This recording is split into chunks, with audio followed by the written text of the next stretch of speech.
All right. Welcome to Halitics on Tuesday. I'm always so bad with days. I always have so much trouble with that. I don't know why that's. I should probably write it down.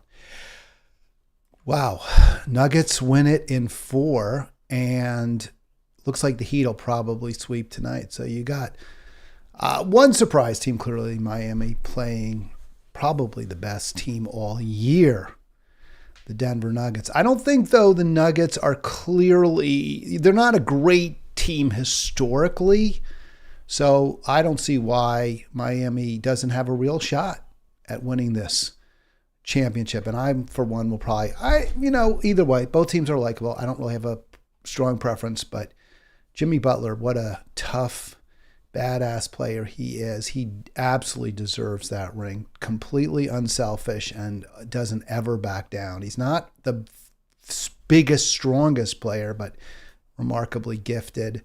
And just, from all accounts, and just from the success of a team, which may be a little bit under-talented compared to some of the others, an incredible leader. All right, let's talk politics. That's what we do here. It's Hal's Views on Politics, hence Halitics. I probably do spend a little too much time on the general election for president, but it's an important office. It's a really, really important office. And we can learn a lot, I hope, from examining how certain candidates are doing and extrapolate down. Probably I overemphasize, the media overemphasizes this race, but things get, there's so much complexity in the world that we do all have to simplify as best we can. So this is the general pick, the general screenshot from Real Clear Politics, where they just kind of post all the polls. They don't really give a deep analysis. We'll get into an analysis today of the Harvard-Harris poll, but I hope you'll join me, by the way. Really, no guests today, which I love. I love not having guests. 240-363-7190, 240-363-7190. Some of my guests have definitely helped generate a bigger audience, especially Sasha Stone, who apparently has unfollowed me. I mentioned that the other day, much to my disappointment. I was hoping to have her back on. I thought she was great. Yeah, we don't agree on everything, but back on the old Monterey days, I used to love to have on conservatives. We had a number on. I remember Brandon Gesicki, a regular feature, the Republican chair of the Monterey County Republican Party. And I always liked to talk to Brandon. I felt he was pretty darn candid with me. I know some of you disagree. Also going to cite to one of my loyal listeners who has taken me to task on many occasions for being too harshly critical of the Democrats and allegedly leaving the Republicans without enough opprobrium. So that I will try to correct today. I think that's a fair criticism. It's a fair critique. So the latest poll just came out. It says the dates were the 17th and the 18th of May, so a week ago. But on Friday, after my program, the Harvard-Harris poll was released, and it is consistent with the Washington Post poll from earlier this month, which had Trump up by 6, Harvard-Harris actually up by 7 over Biden. I don't think it's a great poll. I'm going to get into it in some detail. There's a lot to it, and we're going to talk about it. If you want to join in, 240-363-7190, 240-363-7190. So what's the matter with it? What is the problem with this poll? And, first of all, we'll just show the top line. And I think the top line, I always wonder, what's the difference? Is there a difference between a top line and a bottom line? When I worked for Our Revolution, my supervisor there, I don't know the term boss, the executive director, Joseph, sometimes would use the term top line, sometimes use the term bottom line. I never quite understood. I think bottom line is more about money, whereas top line is like, what is your top takeaway? I think that's sort of the difference. So clearly the top line, the most germane, maybe what people are most interested in, the main takeaway from this poll, and there were many, right? There are many questions asked, but the top question there, who would you vote for between Trump and Biden. And according to this Harris Capps Harvard poll, and you can see the red there, that's Trump. The blue is Joe Biden. Doesn't look great.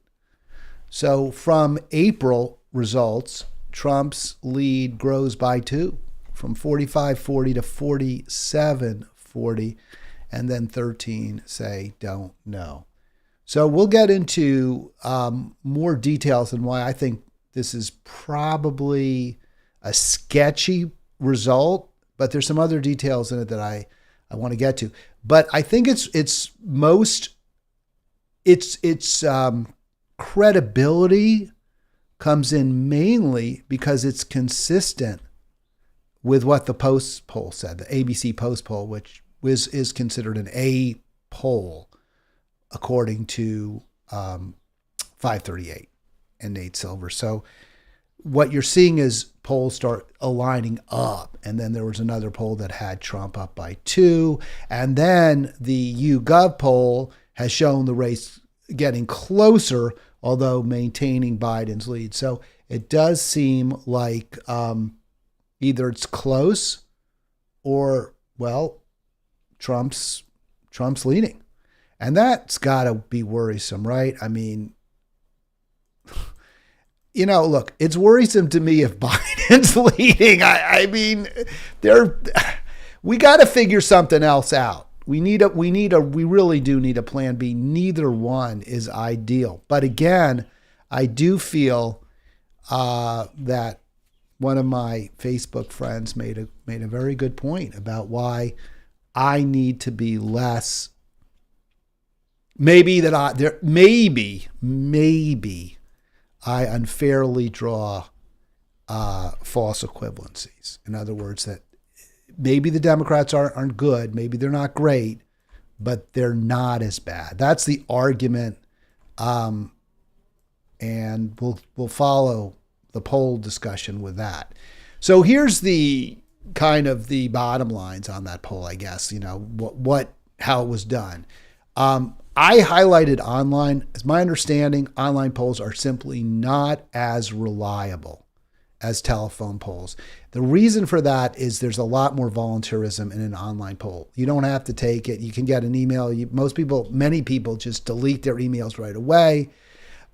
People who do engage in the poll may be more likely to be trying to be either trolly or trying, to impact the poll disproportionately to support their view. Not that everyone else doesn't do that, but I think you have less ability when it's a telephone poll. You glean the telephone, if they're good, the telephone pollsters glean from your tone, from your conversation. They choose, strong supporter, maybe based on what you say. But they can also read into what you say. So I don't think an online poll is going to be as reliable, and that's one issue we face. I also highlighted Mark Penn as the chairman. Now, Mark Penn is a long-standing Democratic op.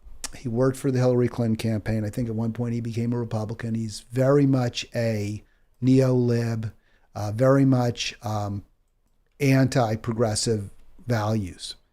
So he is likely, in my opinion, to try to skew the poll to support some preconceived notions that he has about what's best for his ideology. I don't know how that would necessarily play out in the results we saw. It would seem to me that what Penn would greatly prefer, based on his history, is that Joe Biden be acclaimed Democratic or anointed Democratic nominee, and that's the end of the conversation. But that's not what this poll suggests. There is one aspect to the poll, this Harvard-Harris poll that was released Friday, that does, to my way of thinking, suggest Penn's fingerprints are on the way it was conducted, and we'll get to that. But I just wanted to get through that quick digression into why I don't think this poll is all that and necessarily something that we should be overly give undue credence. And if you're a Trump supporter, if you're a Republican, if you're a Biden hater, don't get too optimistic. And if it's just the opposite, you can't bear the thought of Trump winning, and it has to be blue. Any blue will do. I wouldn't be too distraught over this one poll, especially given the fact that we're so far out. But are we that far out? You know, the primaries are going to start in just 6 months, 7 months? If I do my math right, 7, 8 months, something like that. So we're not really that far out, and I don't know what would change. I mean, these are two candidates who are very, very well known. So I don't know what surprises you're likely to find. So what we're seeing today may well be pretty much what we'll be seeing in 8 months, 9 months when the primaries start, and then the general to follow. What the numbers do suggest strongly also is that it will be Trump-Biden. So we went through that just so you, one more time, clearly Biden's got to be a little nervous. The Democrats have to be a little nervous when they look at this. It can't feel good. Trump, a despised former incumbent who lost, one of the few, right, in recent years. And if you go back, you have to go back to George H.W. Bush to find a candidate who lost after one term. So but before him, Reagan, Clinton, W. Bush, and Obama. Is that 4? Reagan, Clinton, W. Bush, and Obama. 4 presidents out of 5 were reelected, and then Trump broke that streak. So for him now to be ahead or at worst tied with Biden has got to be a big, big red flag for Democrats. And I would note, if you think of the presidents who lost after the first term in the recent years, which would be Jimmy Carter and Trump. No, well, besides Trump. So Jimmy Carter and H.W. Bush, right? Those two presidents lost after their first term. Neither one was even an option or considered a possible option for their party to run 4 years after their loss. So Reagan ran against Walter Mondale, who had been Jimmy Carter's Veep. There was no call. Nobody was saying we want Jimmy to run again, James Earl Carter to run again against Reagan. He lost badly to Reagan, and he was considered, a retired politician, and that was it. There was no draft Carter movement whatsoever in '84. Likewise, H.W. lost a 3-way race without any candidate getting close to a majority of votes to Clinton in '92 after he had served 4 years and including overseeing the Iraq war that was a response to the invasion of Kuwait that we stopped at the borders, right? We didn't take over Iraq at that point. So there was no call in '96, 4 years after H.W. lost to Clinton, for H.W. to dust off H.W. and bring him back and have Dan Quayle serve as his vice president for another term. That was just simply not considered. It was Bob Dole, who actually ran a pretty good campaign against Clinton, although he lost. Probably, again, Clinton got some help, as he did in '92, from H. Ross Perot. It's unclear. Probably Clinton would have won either way. But the point I'm making is it's rare, it's unique to see a former loser. It's unique in recent years to see a former president who was voted out after one term to come back and be the presumptive nominee of their party. It tells you something, doesn't it? An incredibly unpopular former president is right now beating a very unpopular current president. I think that means, yes, that we're hyper partisan, we're hyper divided. It also means the Democrats are doing a lot of things very, very wrongly. And maybe we can, in fact, I'm going to address that a little bit later in the program too.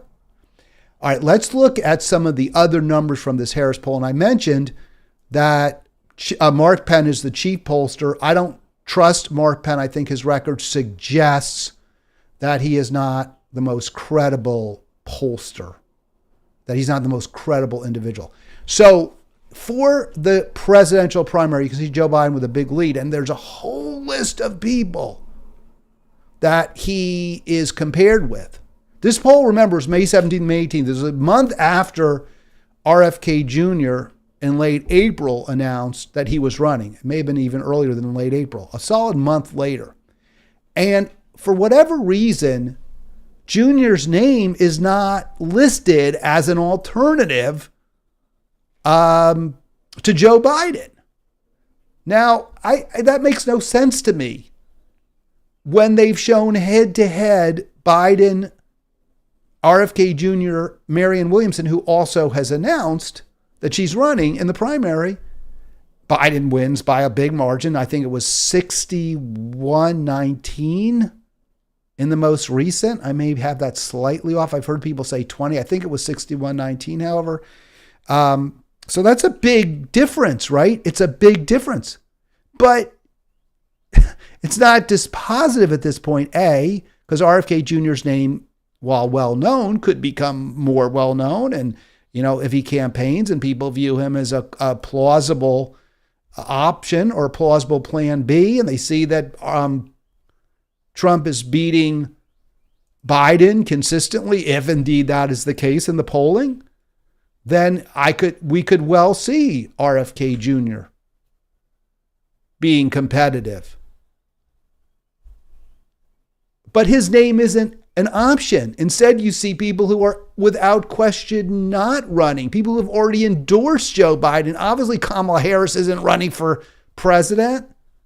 Hillary Clinton isn't running for president again. At least she hasn't said she is. I don't think she is. Bernie Sanders has endorsed Joe Biden. He said there aren't a lot of other alternatives out there, ignoring the fact that there were two alternatives. So this is absurd. They're not running, these people. None of them are running except for Marianne Williamson, and she is way down the list at 2%, and it's probably where she would be. Yes, I don't think that's wrong. Why not? Why is RFK Jr. not there? And this is where I think you see the thumbprint of Mark Penn. He doesn't want an announced candidate to be showing with maybe 20%. Maybe 20, we don't know.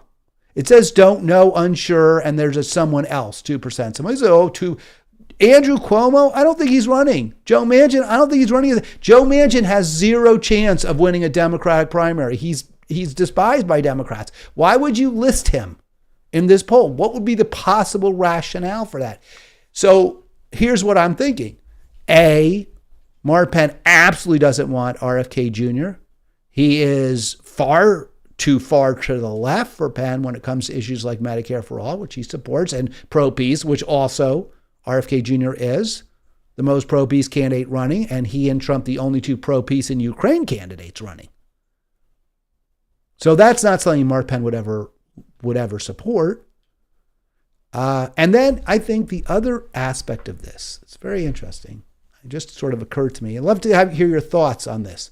It's interesting. By the way, one of my other listeners, Michael, brought this to my attention, this poll. So I really wanted to get into the details here.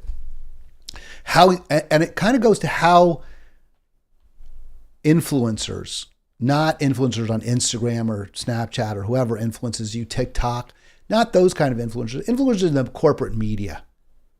They try so hard to push the needle in one direction or another to suit themselves, to suit their backers, to suit their financiers. And they're almost always rich, powerful people, right? So these are always for neoliberal economic advantages as well as pro-war neocon advantages. So what's that? Where are we seeing that in this poll? Well, it may well be that Penn recognizes, he has to recognize, he just did the poll. He recognizes Joe Biden's weakness He recognizes that Joe Biden may lose to Trump. Now, for Mark Penn, that may not be nearly as bad an outcome as Joe Biden loses to RFK Jr., who then beats Trump. Penn may greatly prefer a Trump presidency, which will benefit the rich and powerful, like him, unlike an RFK Jr. presidency, which will not. But to the extent that Mark Penn is and has been a Democrat, a Hillary Clinton, Bill Clinton, Barack Obama style Democrat, he will probably prefer a corporate M like a Kamala Harris, a Hillary Clinton, a Pete Buttigieg, a Gavin Newsom to win, an Amy Klobuchar to win, a Stacey Abrams to win. So let's float all these names out there and see if one of them comes to the top, rises to the top. Now we see it's not going to be Kamala, but hey, if Hillary Clinton were 25%, maybe she'd jump in. And remember, the Penns have close ties to the Clintons, or Penn has close ties to the Clintons. He can just he could call up Hillary and say, hey, you know what? You got a shot.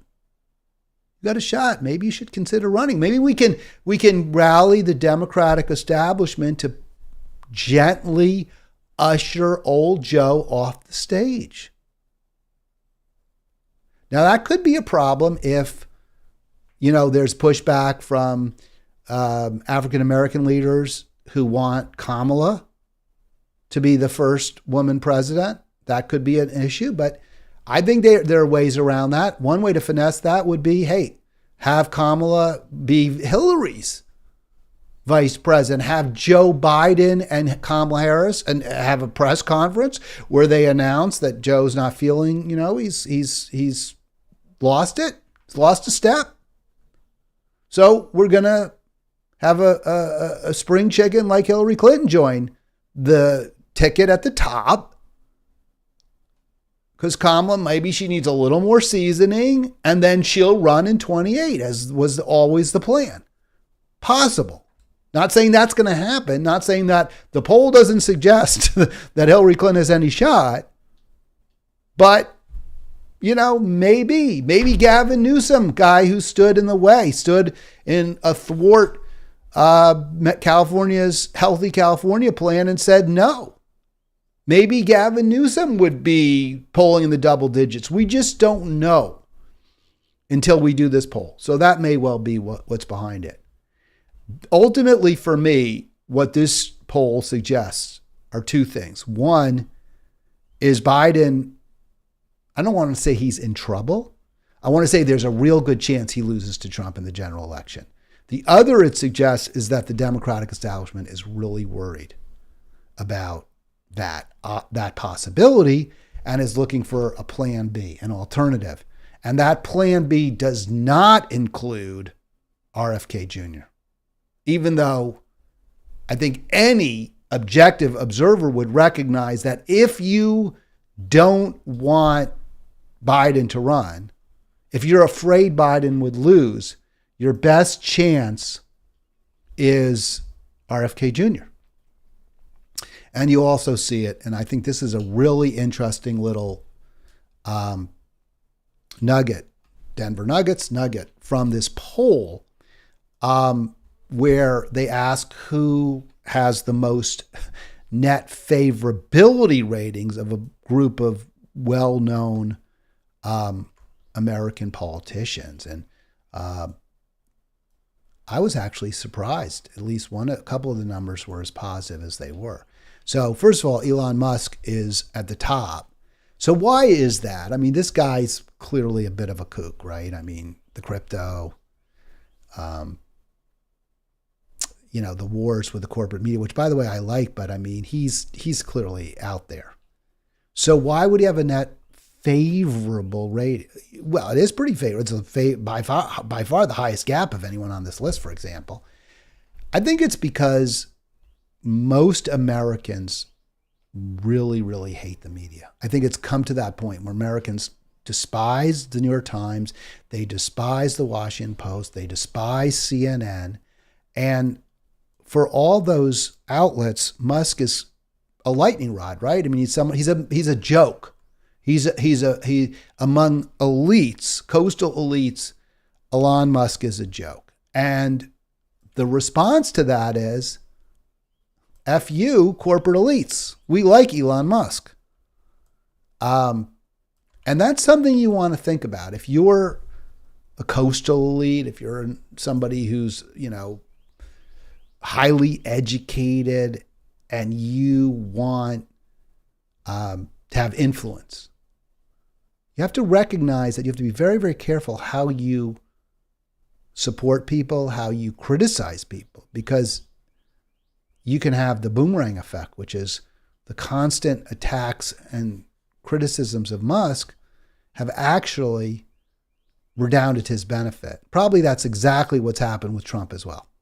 Exactly what's happened with Trump. And so this is again goes to why I am so critical of Democratic establishment in Congress, because of all that time they wasted making Trump more popular by impeaching him, rather than by focusing on making life a little better for hardworking Americans and for poor and struggling Americans. Because they didn't do that, because they did everything they could to demonize Trump, Trump has much higher approval ratings at this point than Biden or Clinton or Kamala Harris. Maybe not much higher, but higher.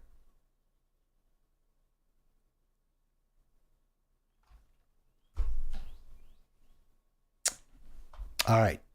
Halitics 240-363-7190. Love to talk to you.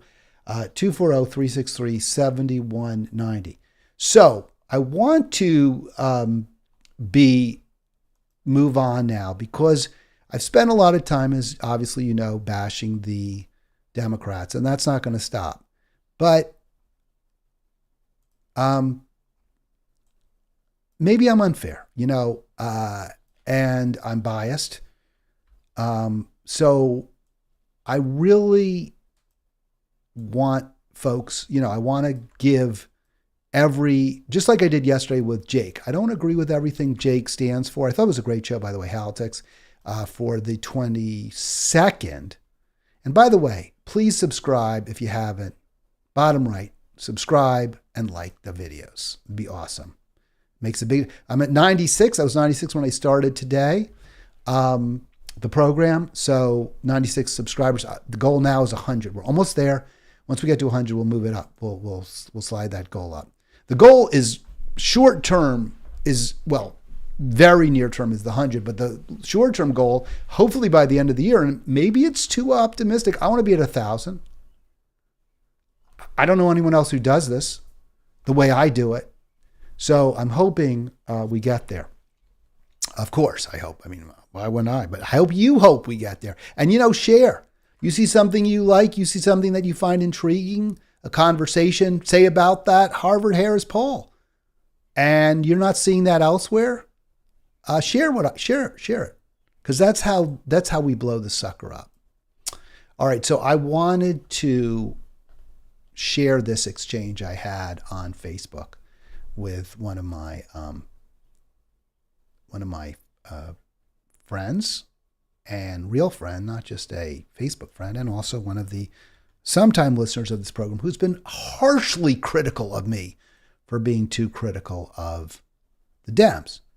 So, responding to something I said that was critical of the Democrats, they wrote, Dem policies, by the way, I don't identify, everything's grayed out, so I will not identify you on air if you text me or you email me, unless you say you can identify me, or if I might ask you, but I didn't think it was necessary.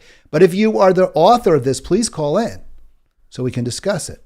Dem policies are archaic, and yes, they serve the wealthy more than the poor, but and then of course I highlighted this, personally know people who simply can't afford to be as idealistic as you are, meaning that because the Democrat Party has let me down, in my view, and has let down poor, struggling, working people so often that we can't support them. We have to be moving to a third option or plan B or what have you. And I don't like that argument. I personally know people who simply can't afford it. I always get frustrated at that. I feel like that's of course, because look, if you were a union worker in Indiana and Barack Obama's free trade policies led to your job being offshored, you would say, I can't afford to be as idealistic as somebody who says we have to vote for Hillary, we have to vote blue no matter who, somebody who I think who did support up until when she didn't support it, the TPP. Or if I have a family member who is serving a fifth tour in the Middle East, I can't always be as idealistic as you are when it comes to supporting a Democrat who supports endless war versus a Trump who at least he talks about ending wars in the Middle East, even if he wasn't nearly as good about it as many of us might have hoped he would be. So I don't like that argument. I personally know people who simply can't afford to be as idealistic as you are, because it kind of tries to say, well, you're privileged and you don't understand how badly the Republicans are hurting people. And I'm like, I get it, but I wanted to, so I hate that argument. But that said, I really want to look into it. So I wrote, I don't know how anyone can afford not to demand a government that it's on their side. Your argument presupposes that Dems are making things better or trying to make things better, but they're not. Both parties oppose poor, struggling working people. That I stand by 100%. No question. I stand by that statement. But even though I stand by that statement, it doesn't mean that there aren't, even if the Democrats are not helping, in fact, on balance, are harming everyone but the elites, but the wealthy, the privileged.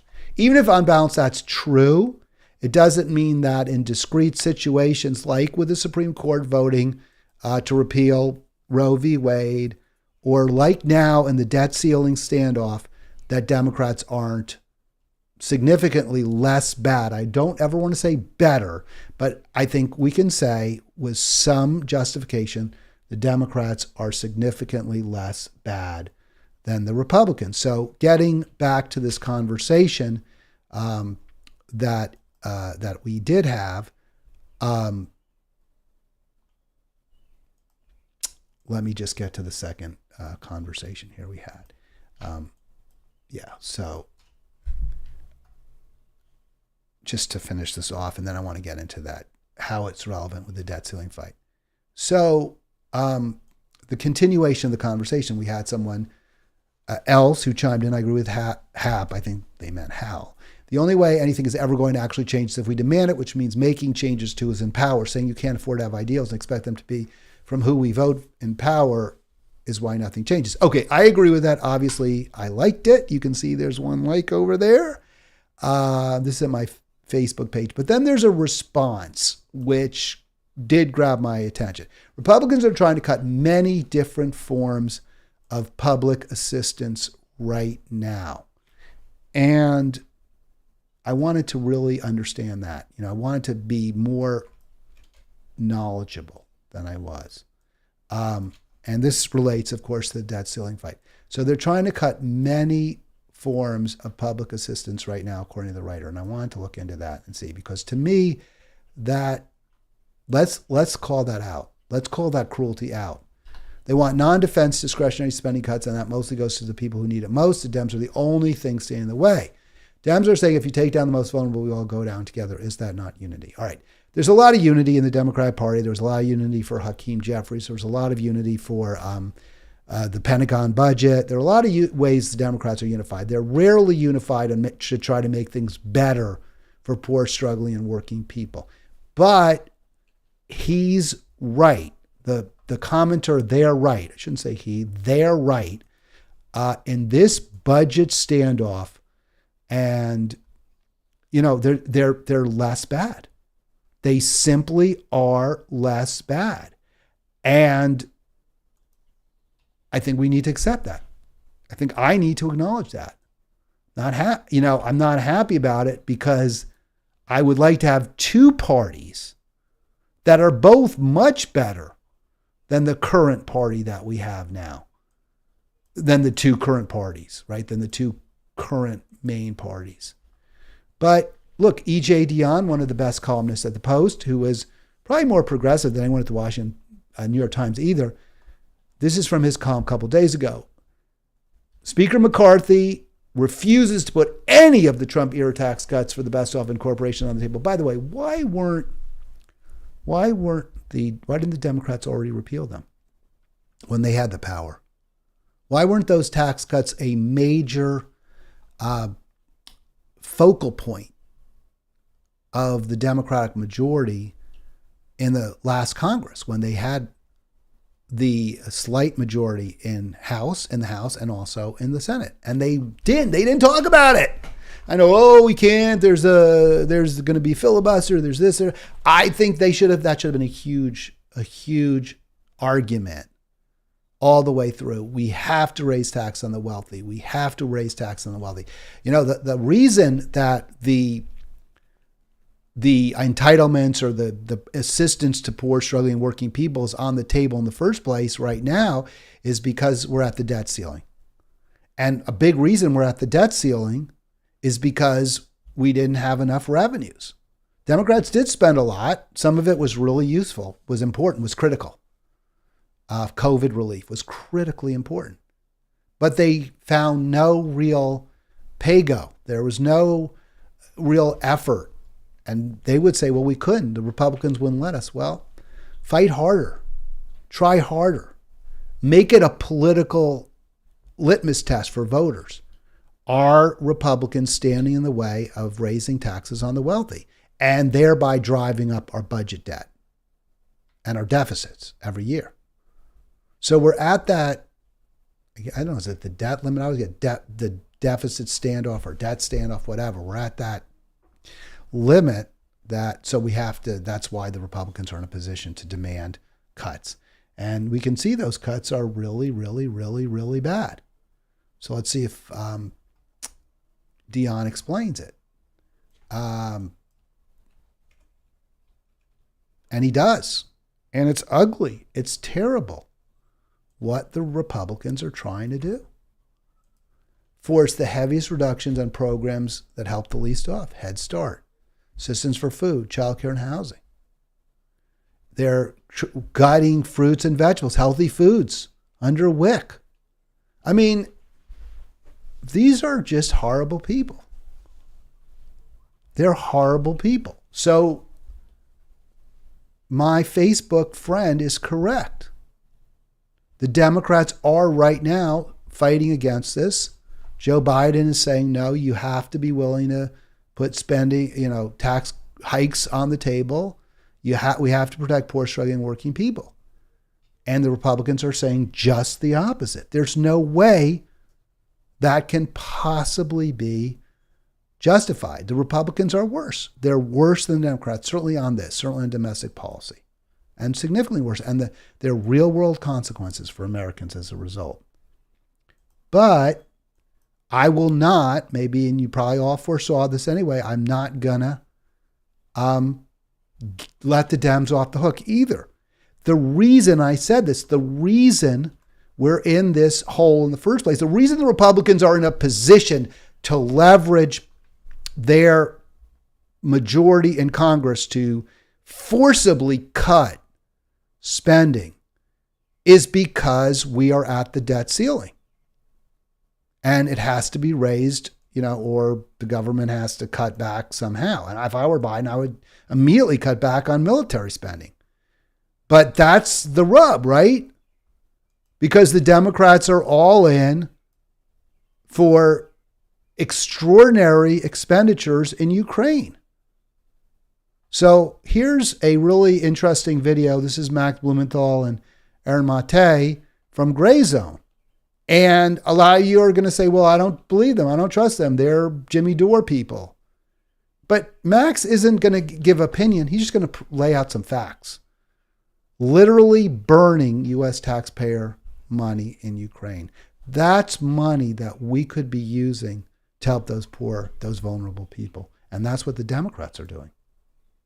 So moving along, who's paying for all this? We're all paying for all this. We are all paying the U.S. taxpayer, are footing the bill for the Ukrainian military in a war in which victory is left undefined, yet in which victory is unattainable, because we know that it means, according to Zelensky, retaking all territory up to Crimea. It even appears that the counteroffensive that they're preparing is frightening officials in the Biden administration, because they can't achieve all the gains they're speaking of. But Zelensky came to Washington in November, or was it December of last year, and demanded Patriot missile batteries. And he got them. These cost $1.1 billion each. Each missile costs what? 12 billion, 20 billion, 20 million to fire. It takes months to train 100 soldiers to operate one battery. And Russia found where one of those launchers was. It wasn't hard to do. And they targeted it with a Kinzhal hypersonic missile. This is video of that attack. And it doesn't look like the Patriot battery came out too well. There's no sound. This was filmed by someone who just happened to be watching in Kiev, and who later paid a heavy price, because filming anything that the Patriot missile launchers do is illegal. All right. Sorry to interrupt that. I want to get back to that clip real quick, but you can see, I mean, the war is completely devastating. Just in that clip, completely devastating Ukraine. And we're spending hundreds of billions of dollars on each missile that we're giving Ukraine. Well, obviously that money is contributing to the huge debt, and therefore is the cause, a significant reason, this enormous bloated Pentagon budget that virtually every Democrat, maybe not every single, maybe AOC didn't, maybe a few of them didn't, but virtually every single Democrat supported Biden's bloated military Pentagon budget and ongoing extraordinary amounts of aid to Ukraine. Now, maybe if this was, providing some kind of security to Ukraine, if it was making things better for people in Ukraine, we could argue about whether that's something we should be doing at this point. We should be footing almost the entire bill for the Ukraine war. And Trump made the point during the town hall that he wanted other Western countries to contribute more, like Germany, France, England, UK, and I think he had a good point. I mean, we shouldn't be fighting at all. As he said, we shouldn't be, helping at all, in my opinion, this war continue, this devastating, bloody, awful war that's like maybe 500,000 dead now. We're getting up into Iraq numbers where we killed 1 million people. If somehow, there were benefits to Ukraine, maybe we argue about it. Trump has made, I think, a strong case. RFK Jr., 100% with him. We shouldn't be fighting this war. And if we are, we shouldn't be paying for all of it. And when I say fighting, providing the arms, providing the training, keeping it going. Let's see if I can get some more of this video here from Blumenthal. So moving along, right, so that's about enough missiles in 2 minutes to have cost U.S. taxpayers $158 million. And that's what we're paying for. And they didn't appear to work. All right, so he said 158 million. He meant 158 billion. Because remember, he was talking about the missiles, each one costing over $1 billion. So he's talking billions of dollars that we spent in military materiel and aid for this war in Ukraine. And I'll just make one more point there, and then we're going to move on. And in fact, I'm almost at the end of the program. I did hope to get a caller, at least one, not seeing them, so that's unfortunate. By the way, I got to do something. I don't think you heard that. Maybe you did. Let me see. Turn off, disable notification. I'll just turn off all notifications. Let me show you this, because this, to me, this is the result. Is this why we're fighting this war? Is this the advantages that, we're providing for the Ukraine people? Here's Bakhmut. Bakhmut recently, the Russians say they've taken this city in eastern Ukraine. Zelensky saying, no, no, no, they haven't. We own part of it. Well, I guess you're welcome to it, because this is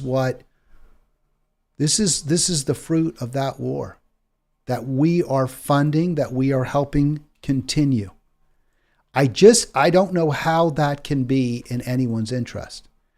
And if your argument is, well, Putin is Hitler, and if we didn't do this, then the Nazis would take over and we'd have a Holocaust.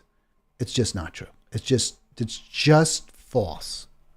There were many there have been many options all along to avoid this. And, even after it had started, and we didn't. We did everything but avoid it. And we're spending hundreds of billions of dollars in a couple of minutes for this to just devastate, destroy Ukraine. All right, I got a caller. We'll get to you in just a moment, caller. Hold on, please.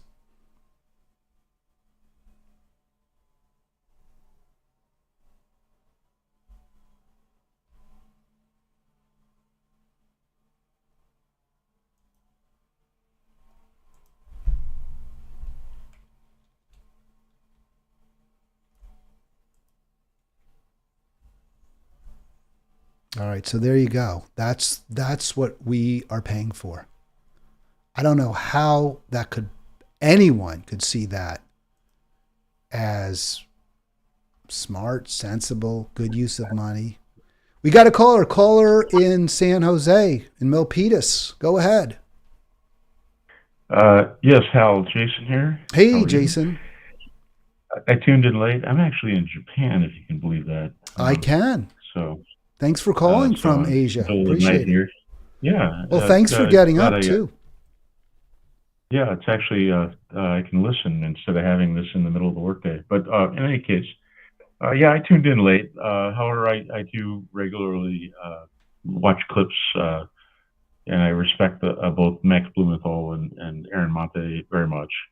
But so here's the thing. I think I called the other day and brought this up, and just in general, I have a lot of my contacts on the left just want to be anti-war, get out, U.S. imperialism bad, or U.S. militarism bad, Russian imperialism apparently good by default. U.S. out of everything, U.S. out of Cuba, U.S. out of Nicaragua, U.S. out of this, U.S. out of that. It's just kind of knee-jerk thinking on the left, and I still don't understand.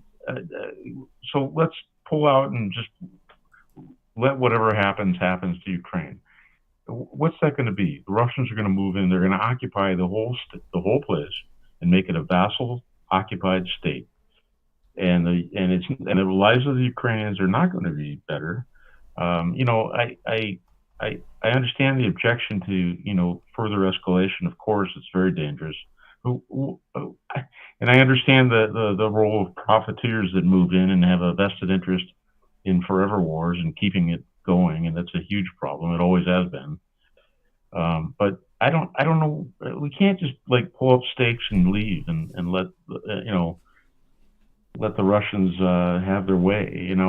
So maybe NATO provoked this. Maybe treaties were broken. Maybe I don't know. But Russia clearly doesn't. They don't need the land, but but it is a land grab. It's a resource grab. It's a power grab. Putin clearly wants to reestablish a Russian or Soviet-style empire, and I don't know what to do, but I don't think I think we should continue supporting them in some way. And all right, I appreciate that, Jason. No, you're fine. I mean, I hear that viewpoint all the time. My response is, I think it's. And with all due respect, I think you're creating a false dichotomy between either A, continuing to provide these incredibly deadly weapons and keeping this war, which you can obviously tell from the photographs or from the casualty numbers, is just unbelievably deadly, devastating, and complete humanitarian and ecological disaster as well, or just pulling out completely and giving Ukraine to Russia. I think that's a false choice. I don't think those are the only options. I think, for one thing, you never stop negotiating. And we've heard over and over, Blinken saying and others saying, oh, it's not worth even trying to talk to Russia. Or others will say, well, we're only going to negotiate if they agree to pull out. Well, they're not going to agree to pull out. So that means you're just saying we're not going to negotiate. I don't think that's I think that's flat out a wrong thing to say. I thought Max Blumenthal made a good point when he said it's not ever going to happen that we can win, that this war can be won, because Russia's not going to get out of Crimea.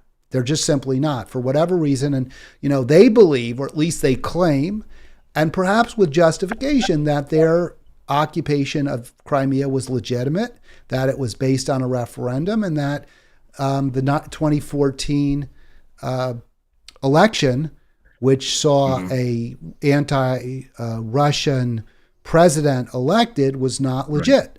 So that's their point. And they're going to say, look, Ukraine borders Russia. There's no natural barrier between Ukraine and Russia. I mean, it's all just flat. It's all just a plain.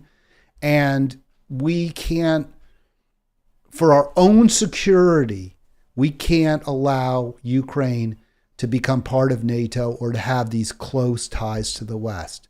And finally, just one more point, I'll let it go. They're also going to argue that there's Russian speakers in eastern Ukraine who are being oppressed by the German descendants in that area and Ukrainians. And I think there's truth to that. Is that just positive? No. Does that mean that justifies invasion? No, I'm not necessarily taking Putin's side. What I'm saying is the incredible devastation that we're seeing is the worst option for everybody, and we're perpetuating it. Yeah. Okay. Hey, thanks for the call. Enjoy Japan. I'm really sort of excited. When you come back, if you get a chance, call back in. I'd love to hear about your trips there. Okay, that's Jason. Thanks for calling. Great to hear from him. And you know what? I'm going to let that be the end of today's program. We're up, not quite against it. I've got a couple of great guests coming tomorrow and Thursday. I think tomorrow we're going to have Danny Cardwell, a longtime friend of mine who I did meet through radio. He's the thought wrestler. And then on Thursday, Vernon Bohr from Monterey, Santa Cruz. Okay, so from the Central Coast, but Monterey Bay area will join me as well. He's a more conservative character, so we'll see what he has to say in response. We actually see eye to eye on a lot, which may suggest I'm kind of more conservative. I don't think I am, because I have different goals, but we'll see. Okay, thanks all. Have a great afternoon or a great morning or whenever you're watching the show. Enjoy the rest of your day.